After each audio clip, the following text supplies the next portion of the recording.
If you're in fast growth mode, here's why your team is asking for a raise and how to fix it. The other day, I posted something that said, you don't pay a CEO 80 grand a year. You know, a lot of people make the mistake where they're growing and they read books and it says, well, I need to hire somebody to help me with integration. I'm the visionary. So they just take somebody on their team, maybe their executive assistant, and say, you're gonna be now promoted to director of operations or chief operating officer or head of operations. And yet they're only paying them 80 grand a year. The problem is that somebody that can actually lead and run a team is six figures. I mean, that's just the reality. And what happens is once I posted this tweet, I had a bunch of different people message me and say, okay, well, I made that mistake. I've hired these people and now they're asking me for a raise. What do I do? And I deal with this all the time. I literally had one of my clients, she dealt with literally growing 300-400% for 2-3 years in a row.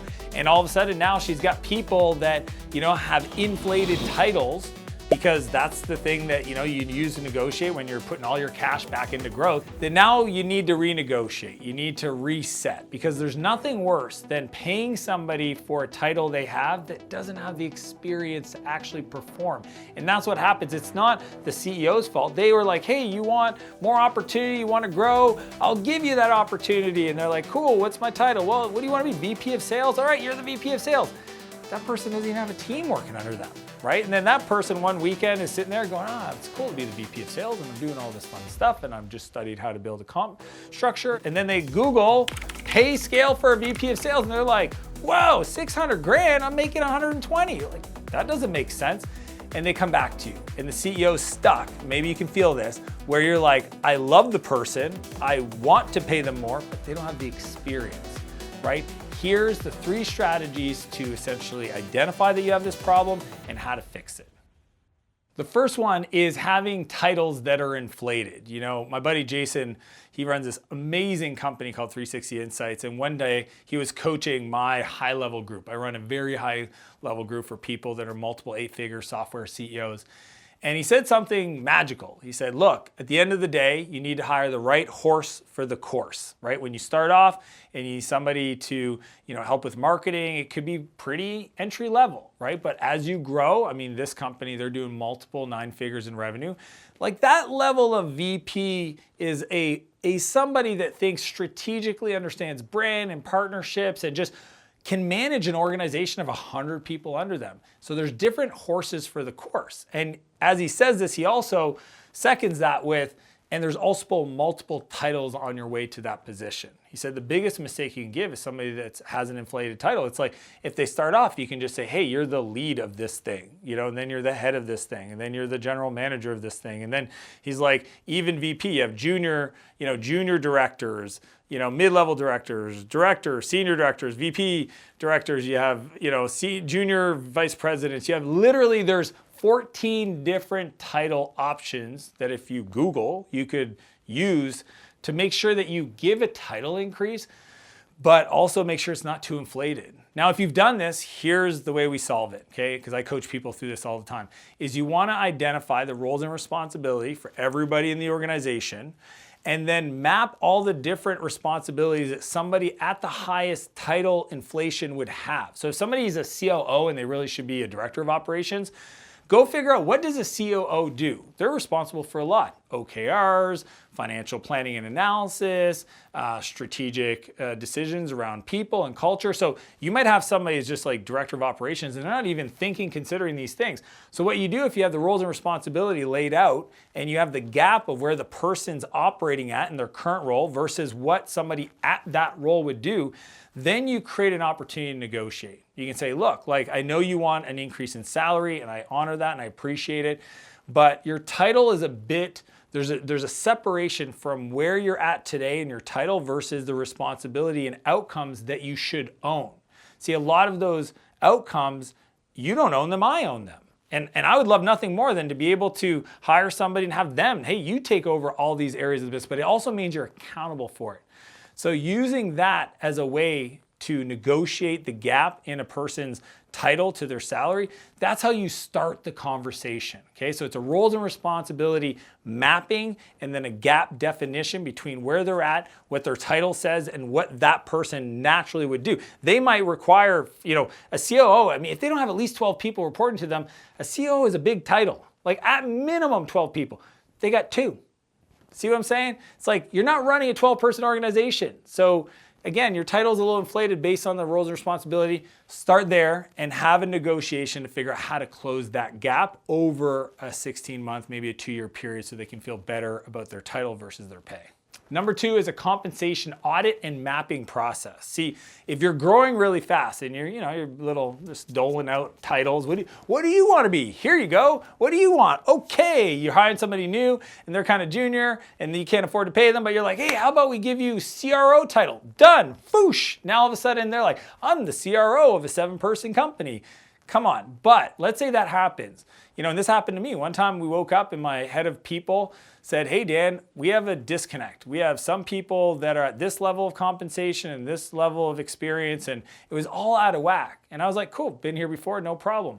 Hire a compensation expert, dump everybody in a spreadsheet, do an audit of based on what their roles and responsibilities are, what they're doing today, based on what their job requirement asks them to do. Go figure out for where they live. That's the other thing, right? If you're, head of operations in New York City versus, Chattanooga, there's going to be a different pay structure, right? And you can go on to different websites like PayScale or others to find out what those are. So you create the spreadsheet, you have everybody in there, roles and responsibility, how long they've been with you, what are their current pay gaps, and then figure out what they should be paid and start negotiating. Do an audit, understand what it is. Are you off by $50K a month, depending on the size of your company?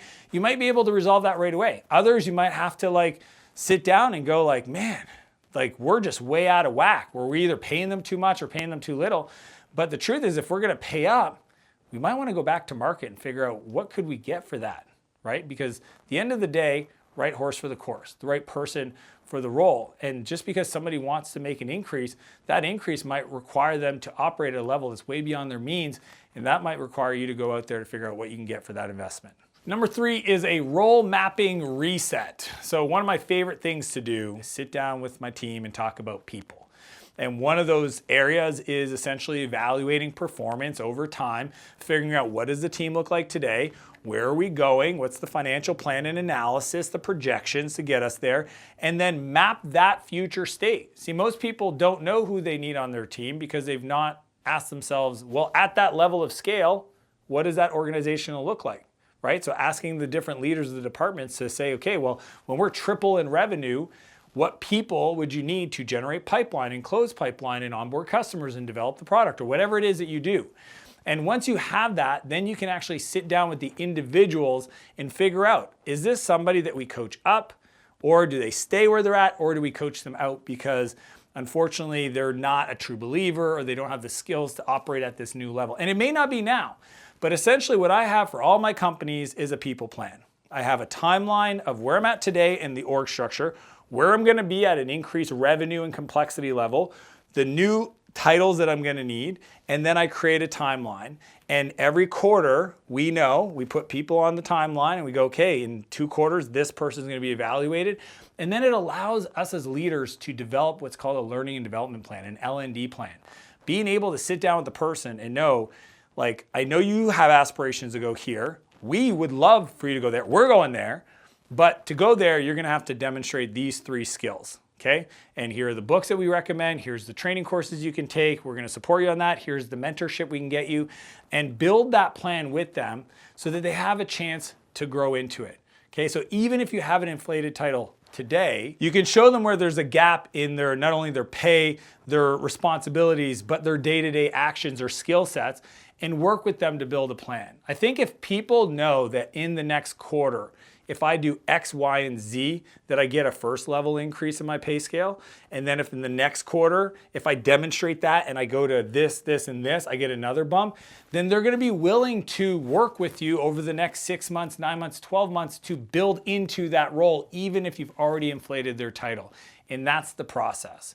It's really cool once you have a people plan for your current organization, the future state, where the talent gets developed, how you're gonna develop them, and it just makes the whole visioning and creation process so much easier. So don't run from it, sit down, design it, and be more intentional about your people. Oftentimes this problem comes because you have the desire to want to keep people. Okay, you have like this person's been with me for a while and you wanna give them an increase in title and support them and develop them.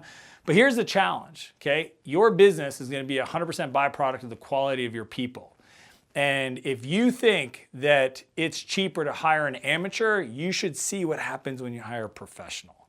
Professional people can literally self-directed create, drive revenue, drive results. If you want to work really hard and stay up all night trying to fix problems, hire amateurs. If you want to buy back your time, get incredible leverage, and then guide people towards their drive in the direction, go find professionals. They come with playbooks. It's a game changer. So yes, I'm a fan of honoring people who have been there early, and you can always treat them good and you can love them. It doesn't mean they're the right person to be on the team today. So take that in consideration as you're remapping, you're auditing, you're restructuring the compensation to build the team that you're gonna need not only for today, but for your future. So with that, as per usual, I want to challenge you to live a bigger life and a bigger business, and I'll see you next Monday.